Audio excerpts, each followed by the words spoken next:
pour reprendre tout ce qu'on s'est dit pendant ces 2 jours, donc on a vraiment parlé de télévision, de forme et plateforme. Donc, on a vu que la télévision aujourd'hui est plusieurs choses complémentaires, plusieurs choses convergentes, mais aussi il y a énormément de friction, de tension au sein de discours, de ce que les études télévisuelles sont en train de développer aujourd'hui. Et d'ailleurs, ce n'est pas que les études télévisuelles, peut-être, qui viennent parler de télé, mais donc il y a vraiment une convergence aussi de disciplines et d'instruments qui changent constamment, qui s'adaptent. Donc, qu'est-ce que c'est que, voilà, si on parle de termes, si on cherche les termes pour savoir de quoi on parle, c'est forme et plateforme. Ce sont peut-être quand même deux concepts utiles pour s'orienter dans ce panorama qu'on est en train de dresser collectivement.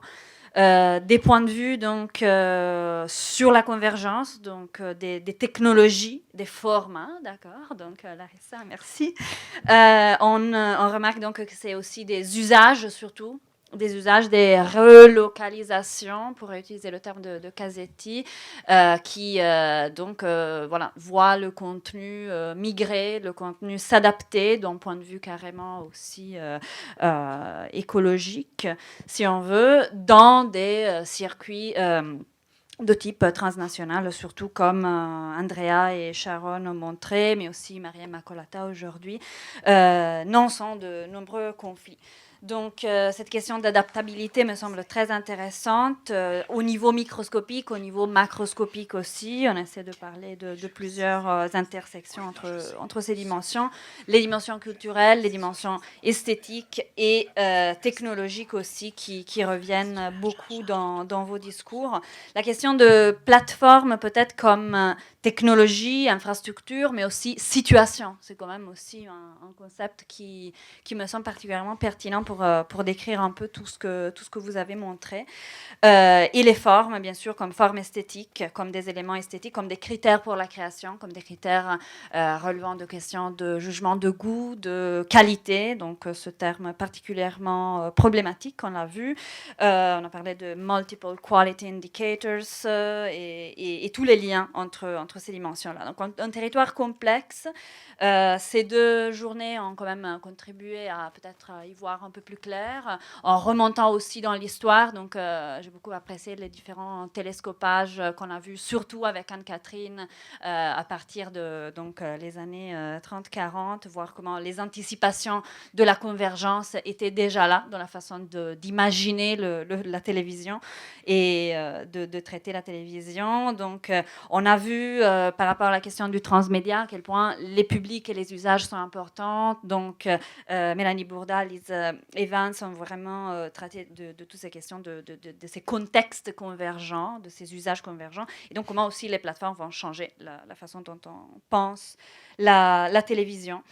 Donc la question, est-ce que la télévision vit véritablement celle que Amanda Lotz appelle une révolution? Est-ce que ça se pose? Peut-être moins en termes apocalyptiques qu'en termes plutôt de nécessité, au contraire, de revoir le passé à partir des instruments que nous développons aujourd'hui, à partir des observations que nous avons aujourd'hui.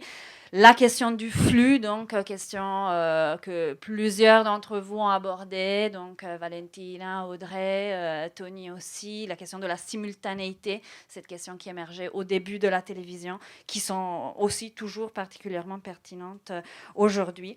Et donc aussi tous ces éléments qui demeurent constants. Jean-Pierre Eskenazi a parlé quand même d'une dimension matricielle qui reste.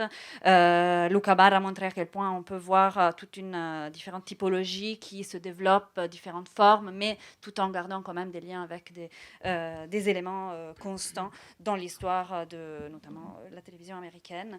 On a vu aussi à quel point les web-séries représentent quand même un territoire changeant, un territoire qui pousse peut-être, repousse les limites de la télé, nous pousse aussi à y voir mieux pour ce qui concerne les dispositifs, donc cette notion qui revient aussi pas mal. Donc toutes les contributions ont souligné la nécessité de trouver des instruments spécifique, donc de construire des études télévisuelles, de repenser les études télévisuelles à la croisée donc de l'esthétique des usages.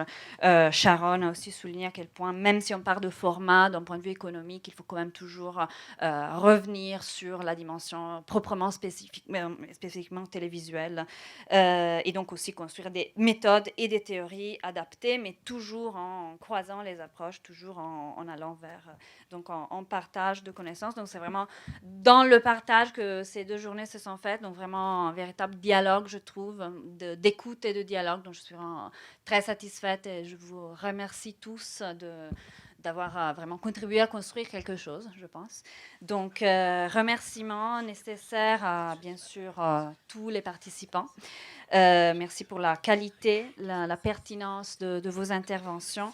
Merci donc aux modérateurs, merci au comité scientifique. Donc je rappelle Dominique Arsenault, Pierre Barrette, Marie-France Chamba-Houillon, Marie-Dadi Crosta, Kira Kitsopanidou, Nick Marks, Viva Paci, Maria Immacolata Vassalo de Lopez et Anne-Catherine Weber qui nous ont aidés à construire d'abord à partir des interventions un programme cohérent.